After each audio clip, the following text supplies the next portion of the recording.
What if I told you that the dreamy overwater bungalows of Bora Bora weren't born from luxury, but from pure necessity, and that their real secret isn't the crystal-clear water, but an engineering puzzle solved against all odds?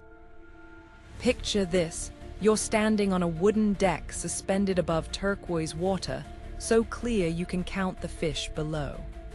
A thatched roof shades you from the tropical sun, and a glass panel in the floor reveals a living aquarium right under your feet. This is the iconic Bora Bora Overwater Bungalow, a symbol of paradise that feels almost too perfect to be real. But what few people realize is that this dreamscape was born not from some five-star hotel chain's blueprint, but from a clever solution to one of the most challenging real estate problems on Earth. Because Bora Bora, for all its beauty, had almost no usable land. Let's rewind. Before the bungalows, Bora Bora was a quiet volcanic island surrounded by a shallow lagoon and a protective coral reef. The land was rugged, steep, and limited. When tourism began to trickle in during the 1960s, there was nowhere to build hotels, at least, not on solid ground. So a few visionary builders looked out at the lagoon and asked a radical question. What if we build on the water? It sounded simple, but the ocean is anything but predictable. To understand how they pulled this off, you have to appreciate what they were up against. The lagoon may look calm, but it's a living system, subject to tides, storms, and even occasional cyclones. Early attempts at building on the water failed miserably. Wooden posts rotted. Structures shifted. Some bungalows literally drifted away. It became clear that building over water wasn't just about placing a hut on stilts. It was about creating a floating fortress that could withstand nature's moods without harming the fragile marine ecosystem below. So how did they do it? The breakthrough came in 3 phases. First, the foundation. Instead of driving piles randomly into the seabed, engineers studied the lagoon floor like detectives. They mapped the sandy patches, avoiding coral, and designed a system of pilings made from pressure-treated wood or concrete, materials resistant to saltwater corrosion. Each piling had to be anchored deep, sometimes reaching through sand and into the stable substrate below. But here's the catch: they couldn't use heavy machinery without damaging the reef. So much of the work was done by hand, or with small barges and cranes operated with surgical precision. Then came the structure. A typical overwater bungalow isn't just a box on sticks.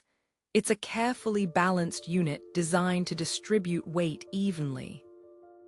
The floors are reinforced. The roofs are lightweight thatch or synthetic materials shaped to allow wind to pass over smoothly. But the real genius is in the flexibility. The bungalows are built to sway slightly in strong currents or waves, rigid enough to feel solid, but flexible enough to avoid snapping under pressure. It's a delicate dance between strength and give. And then there's the hidden infrastructure. Running fresh water, electricity, and Wi-Fi out over the lagoon required another layer of innovation.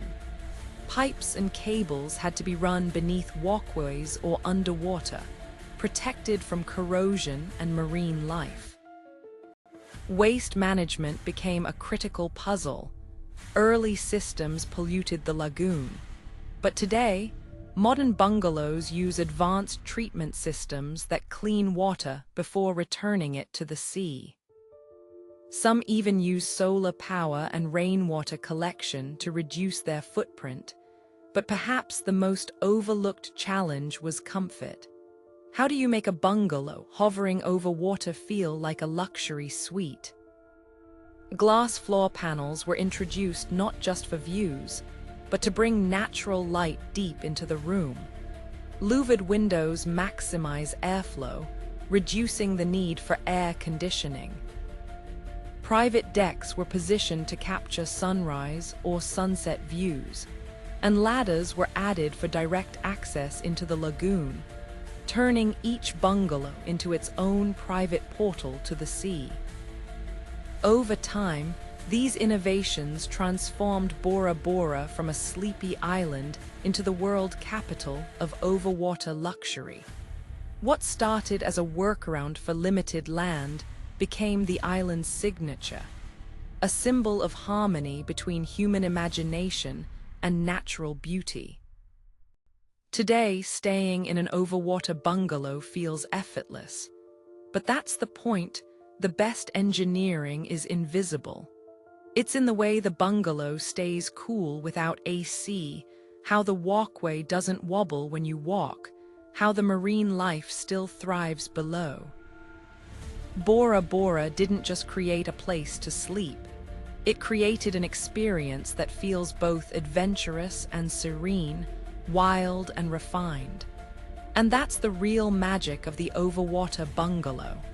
It's not just a room with a great view. It's a lesson in building with nature, not against it.